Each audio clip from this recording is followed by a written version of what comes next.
اللہ جل جلالہ عما نوالہ اپنے بندوں کو اور اپنے بندیوں کو دونوں کو جب دنیا اور آخرت میں نوازنے پر آتے ہیں تو اپنے دین کی سمجھ عطا فرماتے ہیں۔ حدیث پاک میں لکھا ہے کہ جو نعمتوں کا تذکرہ کرتے ہو تو یہ نعمتوں کا تذکرہ کرنا نعمتوں کے شکر میں داخل ہے۔ نعمتوں کا تذکرہ نہیں کرتا وہ اللہ کا شکر بھی نہیں کرتا۔ جو تھوڑے پر شکر کرتا ہے وہی زیادہ پر بھی شکر کرتا ہے۔ جو لوگوں کا شکر نہیں ادا کرتا وہ اللہ کا بھی شکر نہیں کرتا۔ یہ حدیث پاک میں لکھا ہے۔ آپس کی اجتماعیت بڑی نعمت ہے اور آپس کا افتراق، جدائی، لڑائی یہ بہت بڑا عذاب ہے۔ اللہ ہم سب کی حفاظت فرمائے۔ ہر ممکن کوشش کرو آپس میں اجتماعیت باقی رکھو۔ ذرا بولو یہ کیا جملہ میں نے بولا؟ نہیں، پیچھے والے تو نہیں بول رہے۔ ہر ممکن کوشش کرو آپس میں اجتماعیت باقی رکھو۔ یہ مت دیکھو اس کا چلہ نہیں لگا، اس کا 4 مہینے نہیں لگے، یہ تو شبد گزاری بھی نہیں آتا، یہ تو باتیں کرتا ہے، یہ تو بیان کرتا ہے، یہ تو مشورے والا ہے۔ ہم دوسروں پہ چوکڑی مارتے ہیں، یہ کٹ۔ کبھی قیامت میں اللہ نے کہہ دیا تو بھی کٹ، کیا ہوگا؟ یہ تو ہمارا حملہ ہے، یہ تو ہمارا حملہ ہے۔ محترم قربانی دیتے دیتے یہاں تک آیا نا، اور کہاں سے لاؤ گے؟ ان کو کٹ کر دو گے تو، ان کو چھاٹ دو گے تو۔ اس محنت میں عجیب رخ ہے۔ جو جتنا صحیح کرے گا نا وہ اتنا ڈرے گا۔ دنیا میں صحیح کرنے والا فخر کرتا ہے، کوئی چیز بناتا ہے سب کو دکھاتا ہے، کوٹ پینٹ ٹائی میں آئے گا، دکھائے گا دیکھو میں نے کیسے بنایا، یہ بلڈنگ بنایا، یہ گاڑی بنایا، یہ چیز بنایا۔ اور دعوت، اللہ اکبر، انبیاء علیہ الصلوۃ والسلام والی محنت، جتنا صحیح کرے گا اتنا ڈرے گا، اور جتنا غلط کرے گا اتنا بے باک ہو جائے گا۔ چھوڑ دو اس کو، اس کا اللہ کا معاملہ ہے۔ صحیح کرنا، آپس میں اجتماعیت اور نہج صحیح کا ہونا، صحیح نہج۔ اگر ہم آپس میں جڑے رہے اور بندوں کو اللہ سے جوڑنے کی محنت میں لگے رہے تو اللہ سب کا بیڑا پار کر دے۔ ٹوکرے کے اندر نیچے سڑا ہوا آم بھی رہتا ہے لیکن ان سے ملا ہوا رہتا ہے اور ٹوکرے میں رہتا ہے، قیمت لگ جاتی ہے۔ گیہوں کے ساتھ کنکر کی قیمت لگ جاتی ہے۔ اصحاب کہف کتنی تعداد ہے اس کی بحث نہیں، بات یہ ہے کہ کتا ان کے ساتھ تھا تو کتا بھی جنت میں جانا۔ یہ سب اصحاب کہف ہے، میں ان کے ساتھ کتا لگا ہوں۔ یہ آدمی جتنا اپنی نگاہ میں چھوٹا ہوتا چلا جاتا ہے، جتنا چھوٹا ہوتا چلا جاتا ہے اتنا اللہ کی نگاہ میں بلند اور بڑا ہوتا چلا جاتا ہے۔ اور آدمی اپنی نگاہ میں بڑا ہوتا ہے تو اللہ کی نگاہ میں کتے اور خنزیر سے بدتر ہو جاتا ہے۔ مسئلہ سب سے بڑا میری اپنی ذات کا ہے، آپ کا کیا ہے؟ آپ تو بہت اچھے لوگ ہیں، میں اس کام میں اپنے آپ کو کیوں لگایا ہوں؟ مسئلہ میرا ہے۔ کام کرنے والے کی نگاہ ہر وقت اپنی ذات پر ہو۔ ہر گاڑی اپنی روشنی میں چلتی ہے، کیوں بھائی؟ دوسرے کی گاڑی کی روشنی میں چلنے کی کوشش کرے گا تو آپ کو رائٹ مڑنا تھا، اس کی روشنی سیدھے طرف تھی تو آپ تو گڑھے میں گر گئے، سڑک آگے رہ گئی، پہلے ہی اتر گئے۔ یہ اندر ایک ہدایت کا نور پیدا ہوتا ہے اس محنت سے، ہدایت کا نور وہ رہبری کرے گا۔ اندر ظلمت ہے تو پھر کیا ملا؟ کچھ نہیں۔ اس لیے بہت ڈرنا ہے۔ انبیاء علیہ الصلوۃ والسلام اس محنت کو کرتے تھے اور ڈرتے تھے، روتے تھے، کہتے تھے اے اللہ ما عرفناک حق معرفتک وما عبدناک حق عبادتک، جیسا تجھے پہچاننے کا حق تھا پہچان نہیں سکے اور جیسے تیری بندگی کا حق تھا تیری بندگی نہیں کر سکے. ڈر رہے ہیں. انبیاء علیہ الصلوۃ والسلام کتنے وفادار، کتنے ایماندار، کیسے دیندار جی، اور کیسی شجاعت اور بہادری، اور کیسے انسانوں کے ساتھ ہمدرد انبیاء علیہ الصلوۃ والسلام.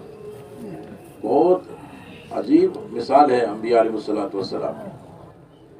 انسانوں کے ساتھ ہمدردی. داعی جو ہوتا ہے نا، اس کا جہاں اللہ کا تعلق مضبوط ہوتا ہے نا، تو بندوں اور مخلوق کے ساتھ بھی اس کا تعلق مضبوط ہوتا ہے. ایسا نہیں ملے گا کہ اللہ سے تو بہت جڑا ہوا اور بندوں پر ظالم بنا ہوا. ایسا نہیں. خود کو پابند کرتا ہے اور دوسروں کو ترغیب دیتا ہے. اس محنت کا رخ ہے. اپنے آپ کو پابند کرو اور دوسروں کو ترغیب دو. ہمارے نبی کتنے پابند ہیں؟ اللہ اکبر. لمبی راتیں، لمبے سجدے، لمبی عبادت، خوف کی رات، سجدے میں رو رہے ہیں. آپ دیکھو دعوت کی جتنی راتیں ہیں سب میں آپ کو گریہ وزاری، دعا، رونا یہ ملے گا.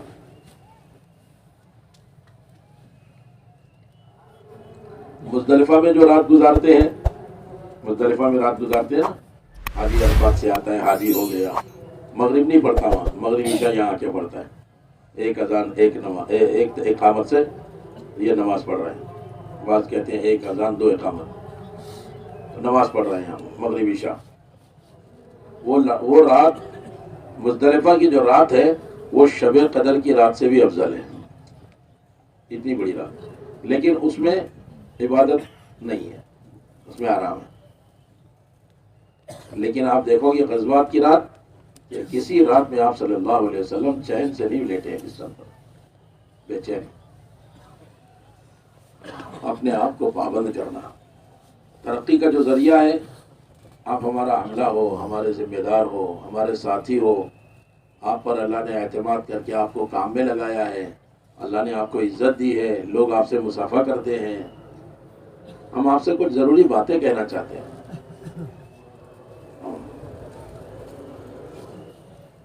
ترقی کا جو راز ہے اس کام میں، آگے بڑھنے کا جو گر ہے، وہ ہے کہ آدمی کام کرنے والا اپنے آپ کو پابند کرے.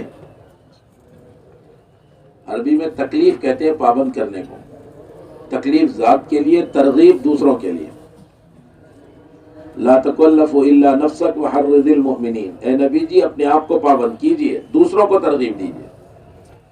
کام کرنے والے عملے کو چوکن نہ کر رہے ہیں، اپنے آپ کو پابند. ہر وقت میری نگاہ اپنی ذات پر ہو، میرے دل پر نگاہ ہو، میرے دل کا رخ کدھر ہے. ہر کام کرنے والا، دیکھو ادھر دیکھنا، سر نیچے کر دیا آپ نے. ہر کام کرنے والا اس کا تعلق براہ راست اللہ سے. اللہ اس کے دل کو دیکھ رہے ہیں، اس کا رخ کہاں ہے. ہر وقت اللہ کی نگرانی میں. ہمیں دوسرے جلدی نظر آ جاتے ہیں. میرا ایسا برا حال ہے، میں سب کو کمی میں دیکھتا ہوں اور اپنے کو کمال میں دیکھتا ہوں.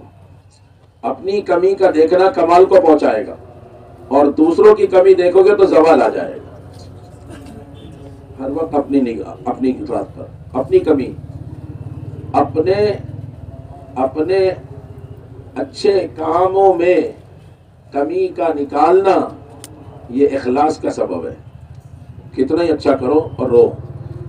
بخاری شریف کی روایت ہے، حضرت ابو بکر رضی اللہ تعالیٰ عنہ نماز کے آخر میں دعا پڑھتے تھے. کیا دعا ہے؟ اللہم انی ظلمت نفسی ظلما کثیرا. اے اللہ میں نے نماز نہیں پڑھی، اپنے جان پر ظلم کر دیا. میرا برتن گندہ ہے، آپ کے پاس دودھ صاف شفاف ہے، آپ نے بھول میں ڈال دیا، تو میں مجرم ہوں کہ آپ کے دودھ کو جو مجھ پر احسان کر رہے تھے میں نے گندا کر دیا. یہ میرا جسم گندا برتن ہے. اللہ کا حکم نماز پاک ہے، میرے جسم سے گزر کر گیا، میں نے نماز خراب کر دی. میرے اندر نماز کے بعد ایسی کیفیت ہونا چاہیے کہ فوراً آدمی کہے اللہ اکبر. جتنے بار اللہ اکبر کہا گیا تھا ان سب سے بڑی ذات آپ کی ہے، اور پھر فوراً 3 بار کہو استغفر اللہ استغفر اللہ استغفر اللہ. مولانا الیاس صاحب رحمۃ اللہ علیہ فرماتے تھے اپنی نیکیوں پر استغفار کیا کرو. میواتی سادے سیدھے لوگ کہنے لگے حضرت نیکیوں پر استغفار کہنا چاہتے ہیں کہ گناہوں پر کہنا چاہتے ہیں؟ کیا نہیں، نیکیوں پر استغفار یہ کرو، اے اللہ تیری شایان شان عبادت نہیں ہو سکی، میں نے تو تجھے ناراض کر دیا۔ اپنی عبادتوں میں، اپنی دعوت میں، اپنی خوبیوں میں، اپنے کمالات میں کمی نکالو تو اللہ تمہیں کمال تک پہنچائیں گے، اور یہ اخلاص ہے، اس سے اللہ کے قریب ہو جاؤ گے۔ اور دوسروں کی کوتاہیوں میں کمال نکالو تو یہ اخلاق ہے، اللہ تمہیں اس کے ذریعے لوگوں کے قریب کر دے گی۔ حضرت مولانا الیاس صاحب رحمۃ اللہ علیہ فرماتے تھے، تم ایمان کی اور دعوت کی محنت میں لگے رہو، اللہ اس سے تمہارے اندر اخلاق کا کمال پیدا کریں گے، اور جب تم اخلاق میں باکمال ہو جائیں گے تو لوگ تمہارے قریب آ کے ایمان کی محنت میں لگ جائیں گے۔ داعی کے رویے کو دیکھتے ہیں لوگ، آپ کو جتنے لوگ بیٹھے ہوئے ملیں گے نا، اس میں کوئی نہ کوئی عنصر ایسا ہے جس میں ہماری کوتاہی ہے، کوئی نہ کوئی ایسی بات ہے جس میں ہماری کوتاہی ہے، یا تو ہم نے روانگی صحیح نہیں کی، یا صحیح لے کر نہیں چلے، یا آئے تو ہم نے سنبھالا نہیں، یا کوئی اہم کام رہا تو چپکے سے نکل گئے، ان کو لیا نہیں، شب گزاری میں، ماہانہ جوڑ میں، روزانہ کے اعمال میں۔ اپنی کمی کا دیکھنا کمال کو پہنچائے گا، دوسروں کی کمی دیکھو گے تو تمہارے اندر زوال آ جائے گا، کسی کی کمی پر نگاہ نہ جائے۔ اگر کسی کو بالکل آنکھوں سے گناہوں میں دیکھ لو تو گناہ کو چھپا لو۔ ہمارے حضرت فرماتے ہیں گناہوں کا اخفاء ساتھیوں کی تربیت کا سبب ہے، اور ساتھیوں کے گناہوں کا افشا یہ فساد کا سبب ہے۔ عملہ بنانا ہے، سب کو لے کر چلنا ہے۔ اللہ تعالیٰ نے ایک نگاہ ڈالی تمام روحوں پر، اور آپ صلی اللہ علیہ وسلم کا انتخاب کیا، اور پھر آپ کو اپنا والا علم دیا، اور پھر اللہ تعالیٰ نے نگاہ ڈالی اور صحابہ کا انتخاب کیا آپ صلی اللہ علیہ وسلم کے صحبت کے لیے اور اپنے دین کو دنیا میں قائم کرنے کے لیے۔ اختارہم اللہ لصحبت نبیہ ولاقامت دینہ، یہ ہے صحابہ۔ اولئک هم الصادقون، کون کہہ رہا ہے؟ ارے کون کہہ رہا ہے؟ اللہ کہہ رہے ہیں۔ کس کے بارے میں کہہ رہے ہیں؟ ارے صحابہ کے بارے میں کہہ رہے ہیں۔ اللہ کہہ رہے ہیں اولئک هم الصادقون، سچے لوگ، باکمال لوگ۔ رجال صدقوا ما عاهدوا اللہ علیہ، ایسے لوگ ہیں کہ اپنی بات کے سچے، کھرے اترے بالکل۔ ایسے ہوتے ہیں جواں مرد، ڈرپوک نہیں بننا کام میں، کبھی حالات سے گھبرا گئے، کسی اور سے گھبرا گئے، کبھی موسم سے گھبرا گئے، کبھی چیزوں میں ادھر ادھر الجھ گئے، نہیں، داعی نہیں ایسا ہوتا۔ صحابہ ایسے جواں مرد، بہادر، اللہ تعالیٰ تعریف کر رہے ہیں نا ان کی، یہ ایسے سچے بہادر جواں مرد۔ اللہ کے نبی صلی اللہ علیہ وسلم ادھر اللہ گواہی دے رہے ہیں اور ادھر نبی گواہی دے رہے ہیں۔ کہنے لگے ابو ذر غفاری ایسے صحابی ہیں، میں گواہی دیتا ہوں زمین کے اوپر آسمان کے نیچے ان سے زیادہ سچا آدمی کوئی نہیں ہے۔ ادھر اللہ خوش، ادھر نبی خوش، سچے لوگ تھے نا۔ صداقت، باپ صدیق اور بیٹی صدیقہ، ابو بکر اور عائشہ رضی اللہ عنہما، ایسے سچے لوگ۔ دکھانا پڑتا ہے اپنے جوہر کو اندر سے، امانت داری کے ساتھ۔ کتنا کر سکتا ہوں، اللہ نہیں جانتے تو کتنا کر سکتا ہے، اللہ کو دکھانا ہے، کسی اور کو نہیں۔ بڑے مجمع میں نماز پڑھنا ریاکاری نہیں ہے، بڑے مجمع میں نماز پڑھنا ریاکاری نہیں ہے، وہ تو دل کا رخ دیکھا جائے گا، اللہ کی طرف ہے یا بندوں کی طرف ہے۔ اگر تنہائی میں اس ارادے سے پڑھ رہا ہے کہ لوگ مجھے دیکھیں گے اور کہیں گے کہ دیکھو کتنا اچھا آدمی ہے، تو یہ اندر کی نماز بھی ریاکاری کی نماز ہوگی۔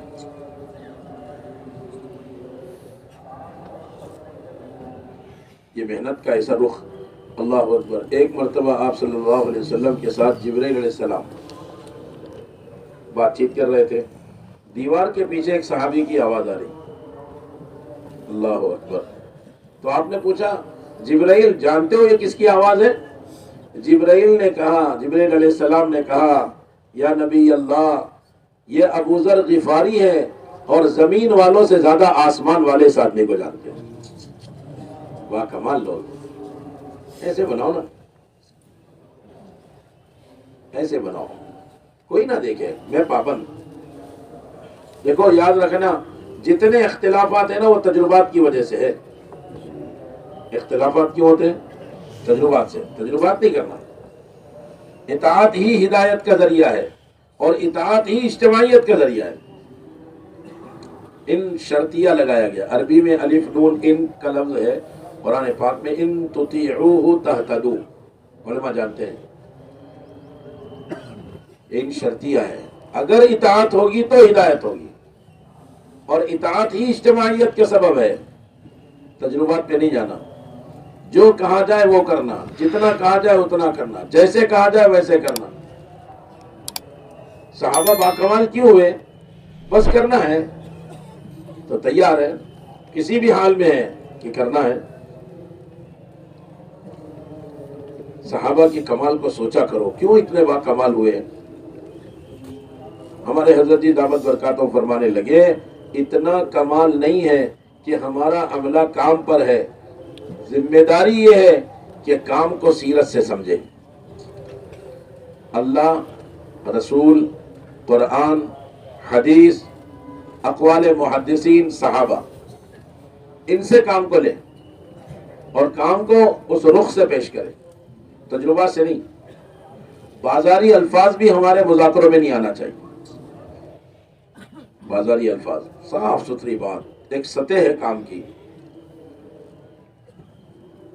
ہمارے حضرت تو یہاں تک کہتے ہیں کہ تبلیغ کا ممبر اور کرسی، شب گزاری، ماہانہ جوڑ، پرانوں کا جوڑ، تو یہ تبلیغ کا ممبر اور کرسی بھی تالیف قلب کی جگہ نہیں ہے کہ جوڑنے کے لیے چلو اس آدمی کو آگے بڑھاؤ، نہیں۔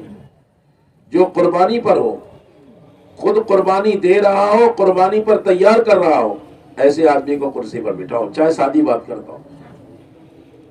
بلکہ ہمارے حضرت نے تو اور آگے کی بات فرمائی کہ کام کرنے والا عملہ اگر حیات الصحابہ کو نہیں دیکھے گا اور مولانا یوسف صاحب رحمۃ اللہ علیہ کے بیانات کو نہ پڑھے اور تبلیغ کی کرسی اور ممبر استعمال کرے تو تبلیغ کے ساتھ خیانت کر رہا ہے۔ بات سمجھنا بہت اہم، چند باتیں ہیں جو آپ حضرات کے سامنے رکھنی ہے۔ آپ ہمارے محترم ہو، بزرگ ہو، قربانی دے رہے ہو، اللہ تعالیٰ آپ سب کی حفاظت فرمائے۔ اور ایک درمیان میں ایک جملہ کہتے چلوں کہ میں درخواست کرتا ہوں یہ اپنی دعا میں اضافہ کر لو، اے اللہ کام کی اور کام کرنے والوں کی اور کام کرنے کی جگہوں کی حفاظت فرما۔ دعا کیا کرو کام کی، کام کرنے والوں کی اور کام کے ٹھکانوں کی، مراکز کی حفاظت فرما۔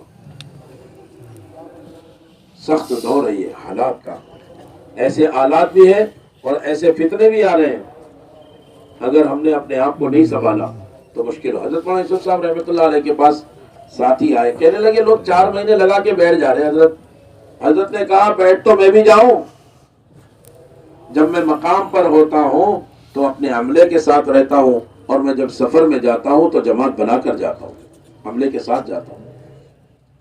یہ ہمارے ساتھی ہیں، جیسے آدمی ہاتھ پیر کے بغیر کیسا آدمی کہ وہی ہو جائے گا آدمی، ہاتھ پیر نہیں، اپنا عملہ۔ یہ ہمارے محسن ہیں۔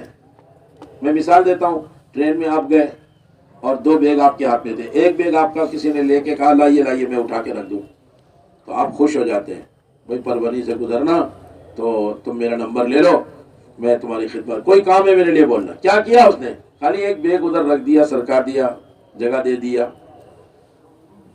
ایک آدمی، دنیا کی حاجت وقتی، اور یہاں اتنا بڑا عملہ ہمارا معاون بنا ہوا ہے۔ مجھے پربنی کے ہر گاؤں، ہر دیہات، ہر فرد تک جانا تھا، اور اتنا بڑا عملہ میرا ساتھ دے رہا ہے۔ یہ سب میرے معاون ہیں، میرے محسن ہیں۔ الانسان عبد الاحسان، انسان احسان کا غلام ہوتا ہے، تو ہم ان کے غلام سمجھے اپنے آپ کو، یہ میرے معاون ہیں۔ اللہ اکبر۔ رسول اللہ صلی اللہ علیہ وسلم اپنے صحابہ کی اتنی قدر کر رہے، اللہ کی طرف سے ان کی اتنی قدر ہو رہی، کیسا قدر کرتے تھے آپ صلی اللہ علیہ وسلم، کیسے صحابہ کو سنبھالتے تھے، کیسے پیار اور شفقت دیتے تھے۔ میرے دوستوں، عملہ شفقت کا، ترحم کا، محبت کا بھوکا ہے، کوئی چیز نہیں چاہیے ہم سے ان کو۔ جو بات عملے میں ہوگی وہ بات عوام میں جائے گی، عملے میں اجتماعیت ہوگی تو عوام میں اجتماعیت ہوگی۔ میں یہاں تک عرض کرتا ہوں، ہم نے تو اپنی آنکھوں سے دیکھا، کسی بھی ملک میں، علاقے میں گئے، اگر جماعت میں پھٹن تھی تو وہاں مقامی لوگوں میں پھٹن آ جاتی، اس کا اثر پڑتا ہے۔ مولانا یوسف صاحب رحمۃ اللہ علیہ یہاں تک فرماتے تھے، تمہاری محنتوں کا اثر عالم پر نہیں پڑے گا، تمہاری نیتوں کا اثر عالم پر پڑے گا۔ تم کس نیتوں کے ساتھ کام کر رہے ہو؟ ایک سطح ہے کام کی۔ اللہ ہم سے کام لینا چاہتے ہیں، خوش نصیب لوگوں میں ہمیں بنانا چاہتے ہیں۔ اس لیے بھائی، سب سے پہلی چیز ہے یہ نیت کرو کہ انشاءاللہ آج سے ہم اپنی ذات کو پابند کریں گے۔ کون کون کرے گا بولو؟ سب سے پہلے میں اپنی ذات کو محتاج سمجھ کر اس کام میں لگاؤں کہ میری اپنی ضرورت ہے، میری زندگی کا مقصد ہے۔ مرغوبات اور معلوفات کو چھوڑنا، قربان کرنا اور مجاہدہ اختیار کرنا۔ سہولتوں کا مزاج نہ بنے۔ سہولتوں کے راستے سے کفر پھیلتا ہے، حق تو قربانیوں کے راستے سے پھیلتا ہے۔ حق کیسے پھیلتا ہے بولو؟ ارے بولو کیسے پھیلتا ہے؟ قربانی کے راستے سے، ہے نا؟ جو سواری جاتی ہے لمبے سفر پر، تو جتنی دور جانا ہے اتنا اس کا بینزین، فیول، پیٹرول جو بھی ہوتا ہے وہ لے کر چلتے ہیں، اتنا لمبا سفر ہے۔ ہماری منزل صحابہ ہے۔ ہماری منزل کیا ہے؟ ہماری منزل صحابہ ہے۔ درمیان میں ٹھہرنے کی گنجائش نہیں ہے۔ جہاں انتقال ہو جائے گا اللہ وہاں سے اٹھا کر قیامت میں صحابہ کے ساتھ تمہیں شمار کر دے گا، ان کے ساتھ کھڑے کر دے گا۔ درمیان میں ٹھہرنے کی کوئی گنجائش نہیں۔ صحابہ کی طرح قربانیاں دیتے چلے جاؤ۔ قربانی کا خلاصہ ہی قرب ربانی ہے۔ ارے بھائی سن رہے ہیں یا سو رہے کچھ لوگ؟ اتنا غور مت کرو، نہیں تو تمہیں شیطان یہاں سے لے جائے گا۔ پھر تمہارا جسم یہاں ہے، تم سوچ رہے ہوں گے کہاں کہاں جا کے۔ ادھر دیکھتے رہو۔ سننے کے لیے آنکھیں کھلی رکھنا ضروری ہے، متوجہ رہو۔ کچھ باتیں ہیں جو ضروری آپ سے عرض کرنی ہے۔ عرض یہ سب سے پہلی بات میں اس بات پر لانا چاہ رہا ہوں، ہمیں اپنی ذات کو پابند کرنا ہوگا، چاہے عبادت میں ہو، چاہے دعوت میں ہو، چاہے معاملات میں ہو، چاہے معاشرت میں ہو، چاہے اخلاقیات میں ہو، دین کے کسی شعبے میں ہو، مشورے میں ہو، تعلیم میں ہو، عبادت میں ہو، نوافل میں ہو، ذکر میں ہو، دعا میں ہو، تنہائی میں ہو، اپنے آپ کو پابند کرنا ہوگا، تب باکمال بنیں گے۔ دوسروں کو نہیں دیکھنا کون کیا کرتا ہے، کون کیا کہتا ہے۔ کسی کے ہاتھ میں رزلٹ نہیں دیا اللہ نے تمہارا ہمارا کہ بھائی کسی آدمی کے ہاتھ میں دے دیا کہ تم پاس کرو، فیل کرو، تم جنتی جہنمی بناؤ۔ تمہیں کسی سے کیا تاثر لینا؟ کسی سے تاثر بھی نہیں لینا، کسی کے ساتھ گھمنڈ بھی نہیں کرنا۔ ایسا نہیں کہ چل بے نیاز، تیری ضرورت نہیں مجھے، نہیں، مجھے تیری ضرورت ہے۔ بہت اعتدال کے ساتھ ہر پہلو پر غور کرتے ہوئے۔ بھئی عبادت میں تو پہلی صف والا تہجد گزار اشراق تک جاتا نہیں، تلاوت، تسبیح، ذکر، دعا، لیکن پلٹ کے دیکھتا ہے، اچھا سب باتیں کرتے تھے، سب چلے گئے، میں دیکھو مسجد میں گئی تیری عبادت۔ تو نے فخر کیا عبادت تو شکر کرتا، اللہ تیرا شکر ہے تو نے مسجد میں مجھے بٹھائے رکھا۔ ہر وقت ڈرنے کی بات، اپنے آپ کو پابند کرنا ہے۔ سننا ذرا دیکھو، ذرا ملفوظ ذرا مشکل ہے لیکن آسان ہو جائے گا انشاءاللہ اگر دھیان دو۔ پیچھے والوں کو نظر نہیں آ رہا لیکن آواز تو آ رہی نا انشاءاللہ، سنو دھیان سے۔ حضرت جی مولانا الیاس صاحب رحمۃ اللہ علیہ فرمایا کرتے تھے، احباب دعوت کا اعمال دعوت اور عبادت پر استقامت کے نہ ہونے کی وجہ سے دشمنان اسلام کی شدت اور مدت اللہ نے بڑھا دی ہے۔ پتہ نہیں سمجھ میں آئی کہ نہیں آئی؟ سنو، چاہے سمجھ میں نہ آئے لیکن دل میں نور اترتا رہے گا انشاءاللہ۔ ہم کام کرنے والے جو لوگ ہیں نا، اور مسلمان خصوصاً عملہ، یہ عبادت پر اور دعوت پر جم نہیں رہا، استقامت پر نہیں۔ اس کا استقامت کا نہ ہونا باطل اور دشمن جو انسانوں کے دشمن بنے ہوئے، ان کی مہلت بڑھا دی اللہ نے، ڈھیل دے دی ان کو، کرنے دو، کیونکہ یہ تو کر نہیں رہے، تم کرتے رہو اپنا ظلم، اور شدت بھی بڑھ گئی۔ احباب دعوت کا اعمال دعوت و عبادت پر استقامت کے نہ ہونے نے دشمنوں کو ان کی شدت اور مدت کو اللہ نے بڑھا دیا، ڈھیل دے دی نا۔ ورنہ تو دعوت کے مقابلے پر کوئی آئے تو پھر دائی کو تھپڑ بھی نہیں مارنا پڑے گا، اور اللہ اپنا کام کر کے دکھا دیں گے، دل چیر کر ہدایت دے دیں گے یا زمین پھاڑ کے غرق کر دیں گے۔ اللہ قدرت والا ہے، یاد رکھیں۔ لیکن ہم دعویٰ نہیں کریں گے، نہ ہم دعویٰ کریں گے اور نہ ہم بڑائی جتائیں گے، لیکن یقین پورا ہو اور دعوت کی محنت میں پورا پابند ہو۔ بات سمجھنا، گھبرانا نہیں، حالات سے نہیں گھبرانا، حالات مخلوق ہے، کب تک ہے؟ موت ہے، جب موت آئی خلاص۔ اب تو مسئلہ آپ کی ذات کا ہے، وہاں سوال من ربو کا ہے، یہ سوال نہیں ہے تمہارے محلے والوں کا کیا حل تھا، تم نے بہت صبر کر کے آئے۔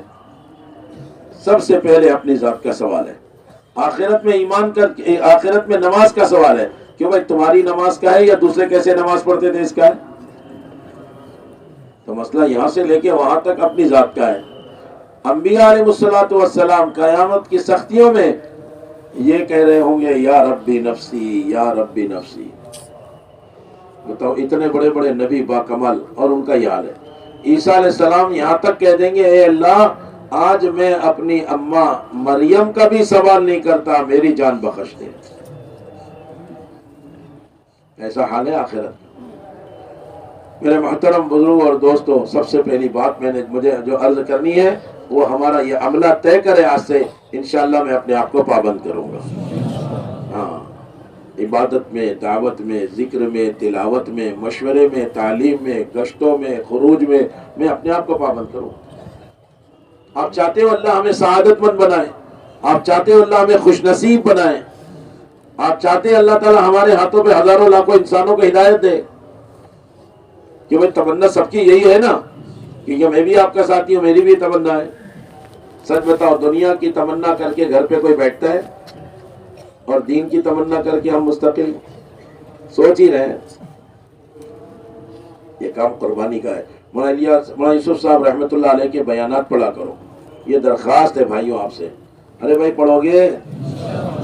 اور حیات الصحابہ بھی پڑھا کرو، یہ دو چیزیں، یہ ایسی دو کتابیں ہیں، اگر عملہ کام کرنے والا اس پر نگاہ رکھ لے گا نا تو پھر جرأت اور ہمت سے کام کرے گا اور صحیح رخ سے کرے گا۔ سمجھ میں آ رہی بات؟ کیسے کرے گا؟ ہمت کے ساتھ اور صحیح رخ کے ساتھ۔ اور اگر یہ کتابیں سامنے نہیں ہوگی نا تو یا تو ڈرپوک ہوگا اور یا ہمت والا ہوگا تو غلط رخ سے کام کر رہا ہوگا، اپنے مرضی سے۔ اپنے آپ کو پابند کرنا ہے اور اپنے عملے کو ترغیب دینا ہے۔ جو کام بھی آپ صلی اللہ علیہ وسلم صحابہ سے لینا چاہتے تھے تو ان کو ترغیب دیتے تھے۔ ادھر دیکھنا، حضرت انس رضی اللہ تعالیٰ عنہ 10 سال کی عمر میں آئے آپ کے پاس، 10 سال تک رہے، کہتے تھے کہ آپ صلی اللہ علیہ وسلم نے کبھی مجھ سے شکایت نہیں کی، یہ کیوں نہیں کیا اور یہ کیوں کر دیا۔ گھر کے لوگ میری کسی کوتاہی پر کہنا چاہتے تو کہتے چھوڑ دو، اللہ نے جو چاہا وہ ہوا، بچے کو کیوں کہتے ہو۔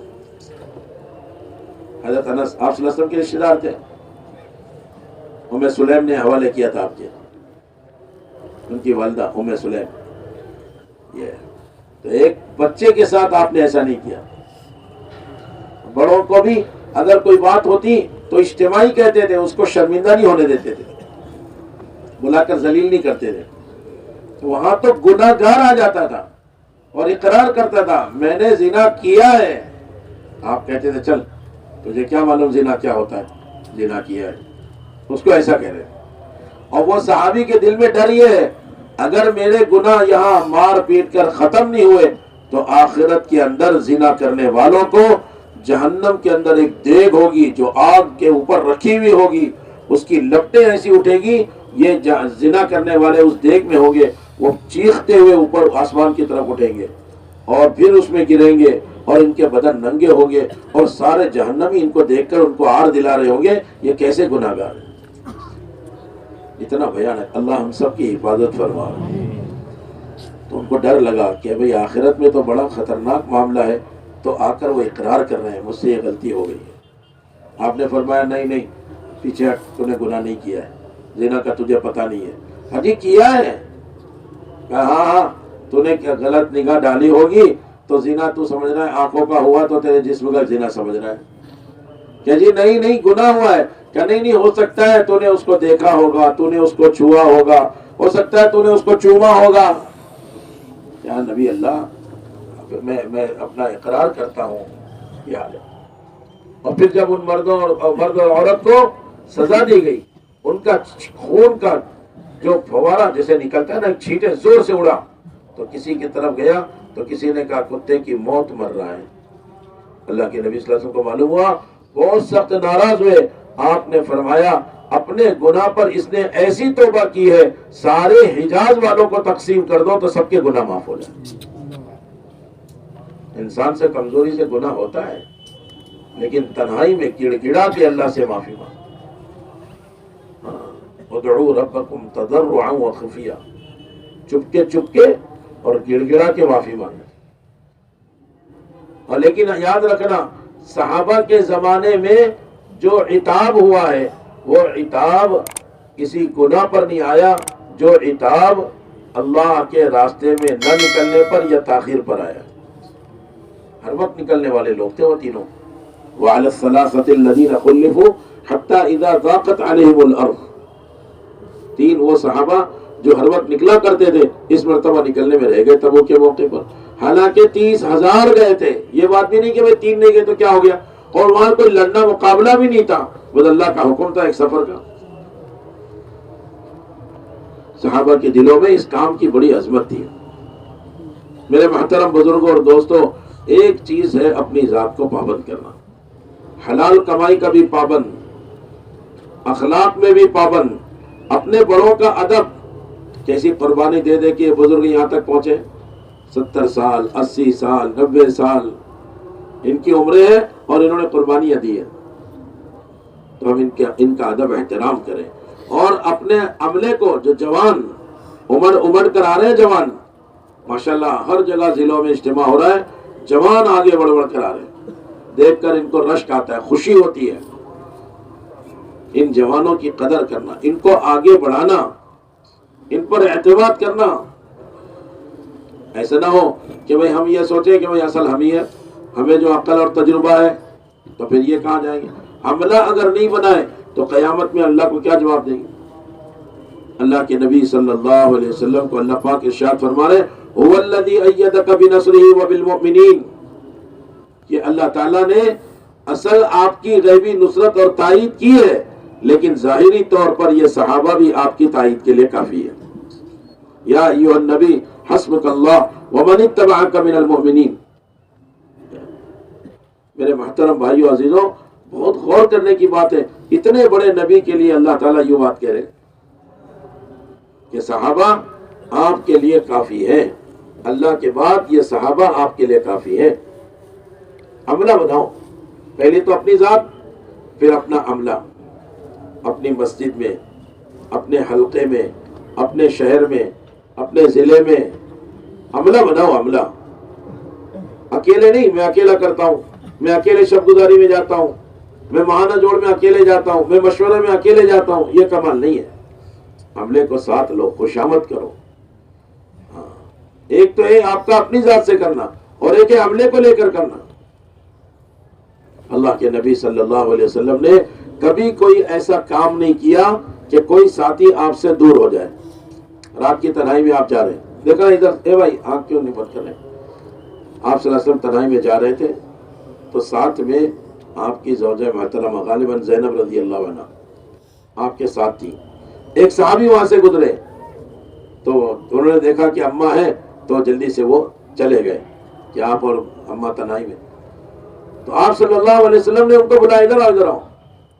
کہا دیکھو یہ تمہاری ماں فلاں ہے, غالباً زینب رضی اللہ عنہ. کہ یا نبی اللہ میں آپ کے ساتھ. کہاں انسان تیرے دل میں کچھ شک ڈال دے گا اور تو نبی کے خلاف شک کرے گا تو پتہ نہیں تیرا کیا بنے گا. ایسا کوئی کام نہیں کرنا کہ اپنے ساتھیوں کو متہم کرو, آپ اپنے ساتھی آپ کو متہم کریں. یعنی اتہموا انفسکم, اگر اپنے تہمت دینا ہی ہے تو اپنی ذات کو دیں گے, ہم کسی اور کو نہیں. حضرت عمر رضی اللہ تعالیٰ عنہ رات کو گشت کرتے تھے، اپنے حملے کی فکر ہے، امیر ہے، ایک بے چینی ہے، درد و غم ہے، رات کو گشت کیا تو ایک جگہ سے گانے بجانے کی آواز آئی. حضرت عمر کو اتنا غصہ آیا، مدینے کے اندر رہ کر ایسا کوئی آدمی کام کر رہا ہے. لگائی چھلانگ دیوار کے اوپر سے اور اندر پہنچ گئے. کہا اس عمر میں تم ایسے برے کام میں مبتلا ہو؟ اس نے کہا کہ میں امیر المومنین ایک گناہ کر رہا ہوں اور آپ تو کئی ایک گناہ کر رہے ہیں. اللہ کا حکم ہے، اجازت لے کر آؤ، دروازے کے راستے سے آؤ، سلام کر کے آؤ، کسی مسلمان کا تجسس مت کرو، تم یہ کیا کر رہے ہو؟ حضرت عمر کو جب یہ بات پہنچی ایسے روئے ہیں کہ چیخ نکلنے لگی. فوراً اپنے منہ میں کپڑا ڈالے پلٹتے تاکہ منہ کی آواز باہر نہ آنے پائے. فوراً عبداللہ ابن مسعود رضی اللہ عنہ فرمایا کرتے تھے فَقَدْ احْتَمَلَ بُهْتَانًا وَإِثْمًا مُبِينًا. 5ویں پارے کی جو آیت ہے نا، اس آیت کے بارے میں جو گناہ کا تصور ہے، فرماتے تھے اگر کوئی آدمی آپ کو یہ کہے کہ بھائی دیکھ گناہ سے بچ، دیکھ ایسا مت کر، اور ہم اس کو جواب دیں میاں تم اپنا کام کرو، جاؤ بڑے آئے مجھے سمجھانے والے.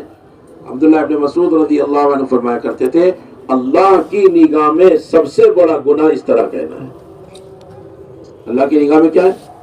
سب سے بڑا گناہ اس طرح کہنا ہے کہ تم اپنا کام کرو، مجھے نہ سمجھاؤ، بڑے آئے تم مجھے ڈرانے والے. آدمی جلدی میں کہہ دیتا ہے بعض مرتبہ، یہ اندر کے کبر کی وجہ سے ہوتا ہے.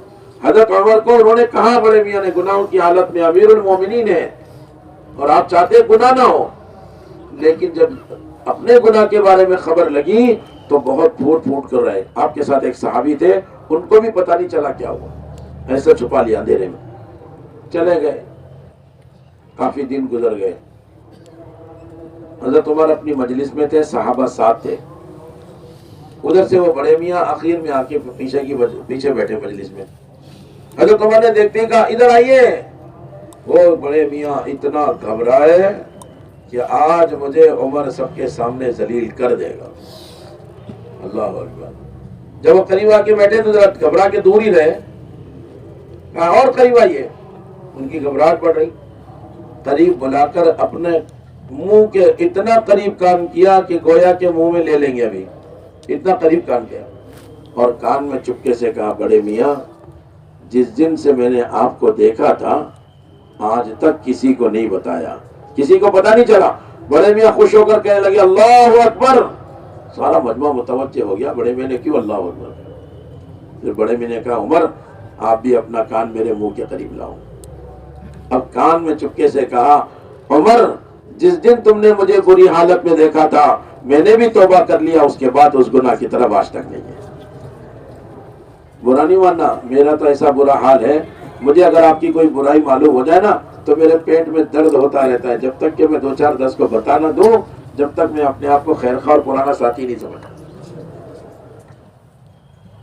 جو آ کر چپکے سے کچھ کان میں کہے نا بس سمجھنا یہی میرے لیے نقصان کا سبب بن رہا ہے. کسی کے پاس حضرت امام شافعی رحمۃ اللہ علیہ کے پاس ایک صاحب آئے، کہنے لگے فلاں صاحب نے آپ کے خلاف ایسی بات کہی ہے. امام شافعی رحمۃ اللہ علیہ کہنے لگے اگر تو سچا ہے تو چغل خور ہے اور اگر تو جھوٹا ہے تو فاسق ہے. نہ چغل خور جنت میں جائے گا نہ فاسق جنت میں جائے گا. اپنے آپ کو ایسی چیزوں سے بچانا ہوگا. ہاں تہمت کی جگہوں سے بچانا پڑے گا. ایسے لین دین، ایسے معاملات، ایسی جگہیں، ایسے کام، اس سے اپنے آپ کو بچانا ہوگا. بہت بڑی ذمہ داری آئی ہے میرے بزرگوں، ہم نہیں سمجھ پا رہے ہیں. آپ برا مانیں گے میری بات کو، ہمیں احساس نہیں ہے کتنی بڑی ذمہ داری آئی ہے اور اللہ ہمیں کتنا نوازنا چاہتے ہیں. ہاں بہت بڑا کام ہے. لاپرواہی سے نہیں چلے گا، قربانی سے چلے گا. اور اکیلے نہیں کر سکتے. 100 کلو بوری کا وزن ہے، میں یہاں سے لے کر جاؤں اور مجھے لمبا سفر کرنا ہے، میں کیسے اٹھا سکوں؟ وہ ادھر سے ادھر دھکیلنا ہوتا تو کوئی مسئلہ نہیں، یہ دھکیلنے کا کام نہیں. ہمارے حضرت فرماتے ہیں دعوت اور عبادت کسی وقت بھی ٹالی نہیں جا سکتی اور کسی پر ڈالی نہیں جا سکتی. کیا نہیں کی جا سکتی؟ دعوت اور عبادت کسی وقت بھی کسی پر ڈالی نہیں جا سکتی اور ٹالی بھی نہیں جا سکتی. نماز کا وقت نکل رہا ہے اور جان بوجھ کے آپ نے نماز قضا کر دی تو 2,88,00,000 برس جہنم میں جلنا پڑے گا۔ میرے محترم بزرگوں، بہت بڑی ذمہ داری پر ہیں ہم، بہت بڑی ذمہ داری پر، اور ہمارے استقامت کا نہ ہونے نے یہ شدت اور مدت کو بڑھایا ہوا ہے۔ اسی لیے حضرت جی مولانا الیاس صاحب رحمت اللہ علیہ عملے کو ایسا اتنا اہتمام سے اٹھاتے تھے دعوت کی محنت پر کہ دعوت کے کام کرنے والا عملہ ان اعمال کو فرائض کے طریقے سے پورا کرتا تھا کہ گشت چھوٹنا نہیں چاہیے۔ آپ دیکھو پرانے ساتھیوں 20 سال ہو گئے، 30 سال ہو گئے، عمومی گشت نہیں چھوٹے، ایسے ساتھی ملتے ہیں۔ خروج میں گئے تب تو چھوٹے ہیں، وہ وہاں تو روز کرتے تھے، لیکن مقامی جیسے چھوٹ گیا، لیکن مقام پر ہے کیسی حالت کیوں نہ ہو چھوڑیں۔ میں ایک ساتھی سے ملا، ماشاءاللہ بڑا بہترین جوان، تو لوگوں نے تعارف کرایا، اعمال دعوت کا پابند ہے، ابا کا جنازہ تھا، عصر کی نماز کے بعد اٹھانا تھا، اس نے ساتھیوں کو رشتہ داروں کو کہا تم قربانی دے کر اور رکو، مغرب کے بعد جنازہ ہوگا کیونکہ میرا ہفتواری گشت کا دن ہے آج۔ کیسی عظمت اس کے دل میں گشت کی ہوئی۔ ہاں تھوڑا لیٹ ہو گئے، خوشی میں غمی میں ہم سب سے پہلے اعمال دعوت کو ذبح کر رہے ہیں۔ حالانکہ آپ علماء سے پوچھو، عشاء کی نماز میں آپ آئے اور بھوک لگی ہوئی ہے اور جماعت کھڑی ہو رہی ہے، کیوں بھائی کیا کرنا چاہیے؟ کھانا کھانا چاہیے یا عشاء کی نماز پڑھنا چاہیے؟ ارے بولو نا، عشاء کی نماز پڑھنا چاہیے۔ علماء اس کی اجازت دیتے ہیں کہ کھانا کھا لو، کیوں؟ یہ تیری عبادت، تیری ذات کا مسئلہ ہے۔ اور اب کسی پرانے ساتھی کو پوچھو، بھائی بیمار ہوں، گھر پہ مہمان آئے ہیں، دن بھر مزدوری دکان تجارت سے تھک کے آیا ہوں، اور عصر کی نماز مسجد میں پڑھا اور اعلان ہوا ہفتواری گشت کا دن ہے، سبھی حضرات تشریف رکھیں۔ کیوں بھائی اب کیا کرنا چاہیے؟ دوا لینا چاہیے، آرام کرنا چاہیے، مہمان کو ملنا چاہیے، گھر جانا چاہیے، یا گشت کرنا چاہیے؟ دیکھ لو، اتنے تو مفتی آپ بھی ہو گئے سب، اتنے تو سمجھدار سبھی ہے۔ کیوں؟ گشت کا معاملہ امت کے ساتھ ہے۔ گشت کے چھوٹنے سے جو کام ہونا چاہیے تھا کرنے سے چھوٹنے سے وہ رہ جائیں گے۔ حضرت نے فرمایا اتنا کافی نہیں ہے کہ میرا چلہ نہیں لگا میں معافی مانگ رہا ہوں، اس چلے میں جا کر نہ جانے کتنوں کو میں گناہوں سے روکتا اور دین پر لگاتا، نہ جا کر میں نے کتنا نقصان کیا، اس کے بارے میں اللہ سے استغفار کرنا۔ اسی لیے دعوت کی تاخیر اللہ کی یہاں برداشت نہیں ہے، گوارا نہیں ہے۔ رسول اللہ صلی اللہ علیہ وسلم نے عبداللہ ابن رواحہ کو بھیجا اور وہ آدھا دن لیٹ ہوئے، جمعہ کے دن، کل جمعہ کا دن ہے نا، آدھا دن لیٹ، اتنے پر آپ اتنا ناراض ہوئے، کہا اگر عبداللہ ساری دنیا تیری ہو جائے، لو انفقت ما فی الارض جمیعا ما ادرکت فضل غدوتہم، تو ساری دنیا خرچ کر دے اللہ کے لیے، تب بھی صبح نکلنے والوں کے اجر کو نہیں حاصل کر سکتے۔ میرے محترم بزرگوں، دعوت کی ایک محنت کی بڑی ذمہ داری ہے۔ ایک تو اپنی ذات کی فکر، ایک درخواست ہے اپنا عملہ بناؤ، اپنی مسجدوں کو رات و دن آباد کرو۔ آپ میں سے وہ آدمی جو نظام الدین کی بات لے کر جان مارے گا، حاجی عبدالوہاب صاحب رحمۃ اللہ علیہ فرمایا کرتے تھے، نظام الدین کی بات کو ایک بچہ بھی چلائے گا تو اللہ کی مدد اس کے ساتھ ہوگی اور وہ بات چل جائے گی اور یہ خوش نصیب بن جائے گا۔ برسوں ہو گئے رسول اللہ صلی اللہ علیہ وسلم جو مسجدوں کو آباد کرتے تھے، نظام الدین سے کہا جا رہا ہے، اس میں کتنے ساتھی ایسے ہیں جنہوں نے جی پر لے کر اپنی مسجد کو رات و دن آباد کیا ہے؟ ہم تو اپنے آپ کو کہتے ہیں ہم نظام الدین کے ہیں، لیکن کیا نظام الدین سے کہیں بھی بات اور صحابہ کی سیرت کی بات؟ آپ حیات الصحابہ کی 30 جلد اٹھا کے دیکھو نا، کتنا اہتمام سے ایمان کے حلقوں کو اور مسجدوں میں کیا ہوتا تھا، ان نماز، علم اور ذکر، یہ ساری چیزوں کو مسجد سے کیسے جوڑا ہے۔ ہماری محنت کا عنوان ہے مسجدوں کو آباد کرنا، اور کچھ نہیں کرنا ہے۔ آپ میں سے ایک ایک ساتھی اس بات کو جی پر لے لیں کہ مجھے مسجد کو آباد کرنا ہے، بس اللہ تعالیٰ آسان کر دیں گے۔ حضرت مولانا الیاس صاحب رحمۃ اللہ علیہ فرمایا کرتے تھے، غلبہ حال کے بغیر کوئی چیز وجود میں نہیں آتی۔ کس کے بغیر؟ غلبہ حال کے بغیر کوئی چیز وجود میں نہیں آتی۔ ایک جی پر غلبہ لینا پڑتا ہے، بوجھ لینا پڑتا ہے، اور آدمی کی مدد اس کی ذمہ داری کی جو ذمہ داری کا بوجھ لیتا ہے نا، اسی کے بقدر اللہ کی مدد آتی ہے. المعونۃ تأتی من اللہ علی قدر المعونہ. بقدر معونت ہے، یعنی دین کی محنت کا بوجھ لینا، بوجھ لینے پر اللہ کی مدد آئی. کہ بھئی یہ سارا عملہ نیت کرتا ہے اپنی مسجدوں کو آباد کریں گے، کتنا 15 منٹ، آدھا گھنٹہ؟ ارے بولو 24 گھنٹے کون کون آباد کرے گا؟ بولو. آج سے آپ جی پر لے لو، میری درخواست ہے، خوش نصیب بن جاؤ، سعادت مند. اور یاد رکھنا، جب تک ہماری مسجد نبی کے معمول پر نہیں آئے گی، تب تک ہمارے محلے مدینے پاک کے محلوں کے معمول پر نہیں آ سکتے، اور ہمارے گھر مدینے پاک کے گھروں کے معمول پر نہیں آ سکتے. شاخوں کو پانی دیتے رہو کہ بھئی ہو جائے گا کام، تو جڑ کو پانی دینا پڑتا ہے. اللہ اکبر. مولانا یوسف صاحب رحمۃ اللہ علیہ فرماتے تھے، ایمانیات کی محنت کو چھوڑ کر عبادات، اخلاق، معاملات، معاشرت کی محنت کو کرنا گویا کہ درخت کی شاخوں اور پتوں کو پانی دینا ہے اور درخت کی جڑ کو سکھانا ہے. اصل محنت ایمانیات کی ہے، اس لیے ایمان کے حلقے ہیں. برا نہیں ماننا بھائی. حضرت فرما رہے تھے، ہمارے حضرت جی مولانا صاحب دامت برکاتہ فرما رہے تھے کہ آج ہمارے مذاکروں سے اور ہمارے ایک دوسرے کی تعریف کرنے سے ہمارے نفس کو تو غذا مل رہی ہے، ایمان کو غذا نہیں مل رہی. ایمان کمزور ہو رہا ہے، ایمان کمزور ہوتا جا رہا ہے. ہمیں احساس نہیں کہ ایمان کتنا کمزور ہو رہا ہے ہمارا. نفس پہلوان ہو گیا، لیکن گھبرانا بھی نہیں. سنو بھائی، ادھر دیکھو، گھبرانا نہیں. حالات چاہے کیسی ہیں. ہمارے حاجی لائق صاحب بیٹھے ہیں، شعر بہت سناتے ہیں، مجھے بھی آج ایک شعر سنانے کی جی چاہ رہا ہے. اللہ اکبر. یہ نفس جو ہے نا، نفس یہ ایک پہلوان کی طرح ہو گیا ہے. ہماری باتیں، ہمارے اعمال، ہمارا ماحول ہمارے نفس کو تگڑا کر رہا ہے، اور ہمارے سہولتوں کا مزاج اور اپنے آپ کو ناگواریوں کے ساتھ، پابندی کے ساتھ اعمال میں نہیں لگانے کی وجہ سے نفس موٹا ہو رہا ہے. لیکن گھبراؤ نہیں. وہ کہتے ہیں نا، نہ چت کر سکے نفس کے پہلواں کو، تو یوں ہاتھ پاؤں بھی ڈھیلے نہ ڈالے. ارے اس سے کشتی تو ہے عمر بھر کی، کبھی وہ دبا لے کبھی تو دبا لے. موت تک چلتا رہے گا. کیوں بھائی؟ ٹھیک ہے، ایسی ہے نا بھائی. بہت برا حال ہے ہمارا بہت برا حال ہے. ہم بہت جلدی فیصلہ کر لیتے ہیں، بہت جلدی فیصلہ کر لیتے ہیں. گھبراؤ نہیں. حالات آتے ہیں، ناگواریاں آتی ہے، لیکن ہمت سے کام کرو. دائی پابند ہو اور اپنے عملے کو ترغیب دے، سنبھال کے لے کر چلے. ہم دنیا سے چلے جائیں گے، عملہ کام کرتا رہے گا اور ہمارے نامہ اعمال کھلے رہیں گے، ورنہ تو ہم ختم، ہمارا نامہ اعمال ختم.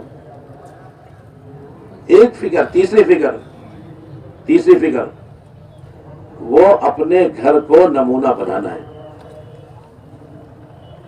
میری بات سمجھ میں آ رہی کہ نہیں آ رہی؟ پہلے تو اپنی ذات، دوسرے اپنی مسجد، اپنا عملہ، اس میں ساری چیزیں، گشت بھی ہے پہلا، دوسرا اور جو ہے مشورہ بھی ہے، اور شب گزاری بھی ہے، اور ماہانہ جوڑ بھی ہے، اور خروج بھی ہے. اپنے عملے کو ساتھ لے کر چلنا.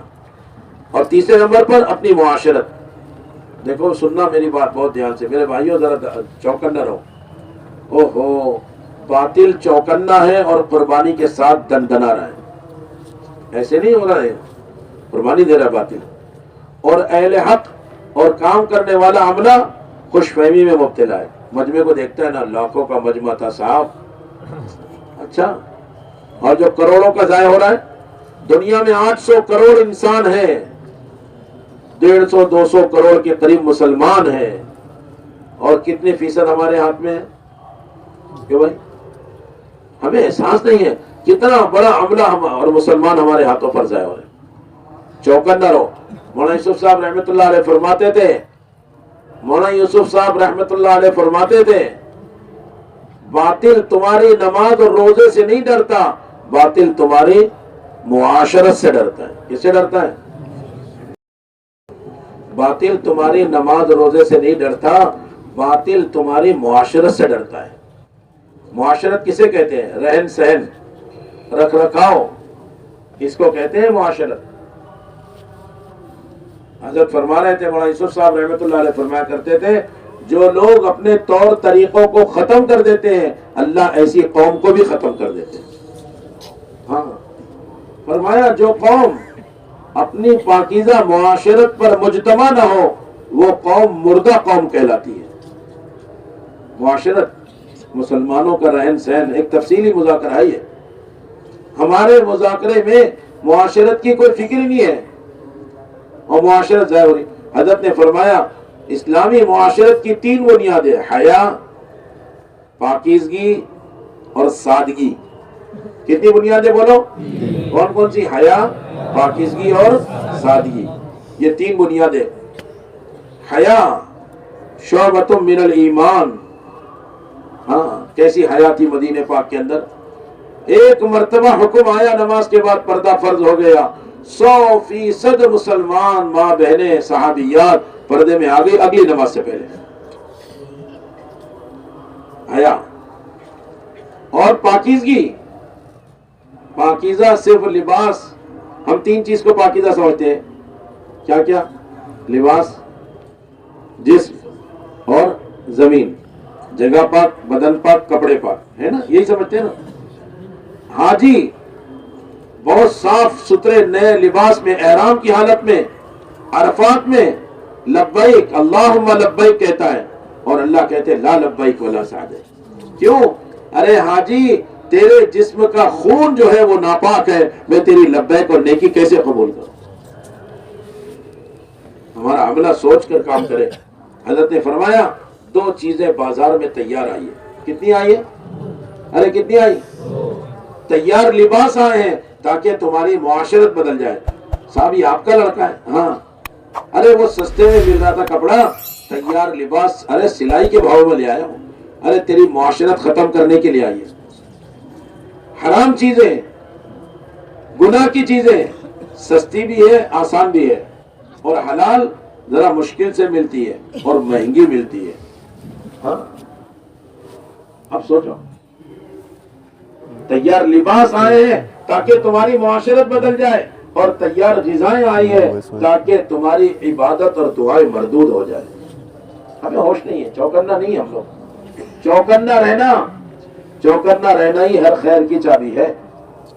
ہاں بات کو سمجھنا میرے محترم بزرگوں، بہت یہ دل کا ٹکڑا ہے ہمارا جو آپ کے سامنے ہم رکھنا چاہ رہے ہیں۔ چوکنا رہو، اپنے معاشرت کو سنبھالو، اپنے مسلمان بھائیوں کو سنبھالو۔ رسول اللہ صلی اللہ علیہ وسلم نے کعبۃ اللہ کے سامنے کلمہ پڑھ کر کہا تھا تیری تعمیر کتنی عمدہ، تیری خوشبو کتنی اچھی، اللہ نے تجھے کس قدر قابل احترام بنایا، لیکن سن لے اللہ کے یہاں ایک مسلمان کی قیمت کعبۃ اللہ تجھ سے بھی زیادہ ہے۔ ارے کعبۃ اللہ کی قیمت زیادہ ہے یا مسلمان کی؟ اور ہم مسلمان کے ساتھ کیا کرتے ہیں؟ آپ کعبے کی طرف پیر کر کے بیٹھ کے بتاؤ، گناہ گار سے گناہ گار مسلمان نہیں کرے گا، اور مسلمان اس کے اوپر سے کود پلانگ کر جاؤ، اس کو بدنام کرو۔ مولانا سعید احمد خان صاحب رحمۃ اللہ علیہ فرماتے تھے، اے اللہ لوگ تجھ سے ملک و مال مانگتے ہیں اور میں تجھ سے مسلمانوں کی محبت مانگتا ہوں۔ آپ بھی مانگو، اے اللہ ہمیں مسلمانوں کی محبت نصیب فرما، اپنے بڑوں کا ادب، چھوٹوں پہ شفقت، ایک ماحول، الدین کلہ ادب، دین سارا کا سارا ادب کا نام ہے۔ ہمارے ماحول میں ایسے ہونا چاہیے، ہاں پاکیزہ معاشرت، کھانا، لباس، مکان، سواری، شادی بیاہ، اس میں سادگی لاؤ۔ تعمیر پر پیسہ لگانا سب سے بری جگہ ہے۔ خواہشات کی چیزوں پہ پیسے لگ رہے ہیں اور بیرون کی تشکیل کرو تو نہیں ہے پیسے، اور صحابہ قربانیوں پر ہیں، قربانیوں پر ہیں۔ اللہ نے پوری دنیا میں دین جو چمکایا ہے، مولانا یوسف صاحب رحمۃ اللہ علیہ کے بیانات میں لکھا ہوا ہے، اللہ نے جب بھی دنیا میں دین چمکایا قربانی دینے والوں کے راستے سے چمکایا۔ اگر اسلام دشمنوں کے گھیرے میں بھی ہو اور قربانی دینے والے تیار ہو جائیں تو اللہ تعالیٰ ان کے قربانیوں کی برکت سے گھیرے کو توڑ کر پوری دنیا میں اسلام کو چمکا دے۔ خوش نصیب لوگوں میں بننا ہے۔ کیوں بھائی سب تیار ہیں؟ ہاں، ایک تو اپنے نمونہ بنانا ہے، اپنی ذات کو، اپنے عملے کو، اپنی مسجد کو، شب گزاری ماہانہ جوڑ کو، اپنا سینٹر، حلقہ، ضلع، اس پر محنت کرو، اور ایک اپنے گھر کو مستورات کے کام کی فکر لو. اگر معاشرت کو سنبھالنا ہے تو مستورات کے کام کی فکر لو. برا مت ماننا، ہمارا ضلع مردوں کے کام کو کچھ نہ کچھ حد تک کر تو رہا ہے، مستورات کے کام کے ساتھ سوتیلا سلوک کر رہا ہے. اگر ایک آدمی کا تیسرے مہینے کا ایک آدمی کا تیسرا ہفتہ 3 دن کا ہو اور وہ کسی مجبوری سے نہیں جا رہا ہو، ہر ساتھی ارے تیرا 3 دن ہے نا، ارے تجھے جانا تھا. اتنی فکر ہو گئی سب کو، اور اس کے 10 مہینے گزر گئے، اس نے 3 دن مستورات میں نہیں لگایا. کوئی آ کے کہتا ہے بھائی تیرا تو 3 دن مستورات کا تھا. 2 مہینے مردوں میں لگاؤ اور تیسرے مہینے کم سے کم مستورات میں لگاؤ. یہ تو آخری درجہ ہے، اور تقاضا ہو تو دوسرے ہفتے میں بھی مستورات میں جا سکتے ہیں.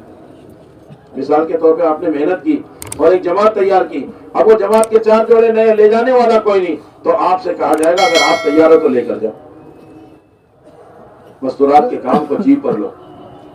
اگر آپ نے تھوڑی محنت کر کے 5-7 جماعتیں اپنے ماحول سے مستورات کی بنا لی نا، آپ دیکھنا انشاءاللہ ایسا ماحول بنے گا، یوں اشرے کی جماعت بنے گی، یوں چلے کی جماعت بنے گی، اور پورے ماحول کے اندر صفائی ستھرائی آ جائے گی. نیت کرو ہم مستورات کے کام کو فکر سے کریں گے انشاءاللہ. ہاں، پوری دنیا سے تقاضے مستورات کی جماعتوں کے، اور جتنی معاشرت میں پاکیزگی آئے گی نا، وہ ہماری بہنوں کے مستورات کے حیا اور پردے سے اور قربانی سے ہوگی. گھر کے اعمال قائم نہیں ہو سکیں گے جب تک کہ ہمارا عملہ مستورات کے کام کو جی پر لے کے خروج کو نہ بڑھائے. تو اس لیے درخواست ہے 100% ہماری گھر کی عورتیں وہ مستورات کی. میں شادی شدہ لڑکا نہیں ہے، شادی نہیں ہوئی لڑکا، جوان لڑکا محنت میں تبلیغ میں لگا ہے، بیوی نہیں ہے، کوئی بات نہیں، والدہ تو ہے، خالہ ہے، پھوپھی ہے، نانی ہے، دادی ہے، ان کو تیار کرو اور باری باری سے لے کے جاؤ. آپ سب بیٹھے ہیں، آپ سوچو آپ نے اگر مستورات میں وقت لگایا ہے تو کتنی عورتوں کے آپ محرم ہیں اور کتنوں کو آپ لے کر گئے. جی پر ہی نہیں رہ رہے ہم. ہمارے بہن بھائیوں کی ہم فکر نہیں کر پا رہے مستورات کے کام کی. مستورات کے کام کو جی پر لے کر کرو. رسول اللہ صلی اللہ علیہ وسلم نے صحابیات کو کن قربانیوں کے ساتھ اٹھایا تھا. اس سے ایک معاشرہ تیار کرنا ہے. تو یہ ذمہ داریاں ہیں ہماری، یہ ذمہ داری ہے ہماری. اگر عملہ تھوڑی سے جی پر لے کر قربانی کے ساتھ کرے گا، اللہ وہ دن دکھائیں گے آپ کے خاندانوں سے مستورات کی جماعتیں ملکوں میں جا کر تقاضے پورے کریں گی. حضرت نے فوراً تقاضا رکھا، وہ مستورات کی جماعت خاندان سے چاہیے. ایک کام شروع کرنا ہے، اس میں سلسلہ شروع کرنا ہے. اللہ کے فضل سے دلی اور ممبئی والوں نے فوراً جماعتیں بنائی اور ملکوں میں جماعتیں کام کر کے آ گئی. قطر کام کر کے آئی، ترکی کام کر کے آئی. مستورات کی جماعتیں، خاندان کی جماعتیں جا جا کر آ رہی. ماشاءاللہ کولہاپور والوں کو اللہ جزائے دے دے. دوسرے سال کے علماء کی جماعت، اس میں 6 یا 7 ساتھی ایک ہی خاندان کے تھے. سگے 3 بھائی اور 2 خالہ کے اور 2 پھوپھی کے، ایسے تقریباً 6-7 اس میں ساتھی، وہ ایک ہی خاندان کے. دوسرے سال کے علماء کی جماعت ایک خاندان سے. آپ جی پر تو لو، بوجھ تو لو، فکر تو لو. رسول اللہ صلی اللہ علیہ وسلم نے کس طرح صحابہ کو قربانیوں پر اٹھایا تھا، وہ صحابہ کی قربانیاں زندہ ہوگی تو پھر اس طرح لہلاتا ہوا باغ تیار ہوگا. ہم لوگوں کی خواب نہیں سنا جاتا، خواب دلیل نہیں ہوتی، لیکن کام کرنے والوں کی تسلی کے لیے ہوتا ہے. حضرت مولانا سید احمد خان صاحب رحمۃ اللہ علیہ کی پہلی جماعت اردن گئی، جارڈن کام کر رہی تھی. وہ جو 3 صحابہ ہیں نا جن کو امیر بنا کے بھیجا تھا غزوہ موت، تو اس میں تو وہاں جب صحابہ پہنچے تو وہاں تینوں شہید ہوئے، عبداللہ ابن رواحہ، زید ابن حارثہ اور جعفر ابن طالب. تو تینوں کی قبریں وہیں اردن میں. یہ جماعت اسی علاقے میں کام کر رہی تھی. رات کو خواب میں جماعت کے ساتھی کے عبداللہ ابن رواحہ رضی اللہ عنہ آئے اور کہنے لگے تمہاری جماعت اسی کام کو لے کر آئی تھی جس کام کو لے کر ہم آئے. بولو الحمدللہ. کتنی خوشی کی بات ہے، صحابی تائید کر تمہاری جماعت اسی کام کو لے کر آئی ہے جو کام ہم لے کر آئے. لیکن اگلی بات سنو، اس پر تو شکر ہے، مگر اگلی بات فکر کی ہے کہ بڑے درد سے عبداللہ ابن رواحہ نے کہا رضی اللہ عنہ کہ دیکھو آج دنیا میں دین اجڑ گیا، اگر ہمارے صحابہ میں سے ایک صحابی بھی زندہ ہوتا تو دنیا سے اس طرح دین نہ اجڑتا. 1 کروڑ سے زیادہ عرب یہ جنوبی امریکہ میں گئے ہیں، 2-5% بھی ہمارے ہاتھ میں نہیں ہے، آج ان کے پاس اسلام بھی نہیں۔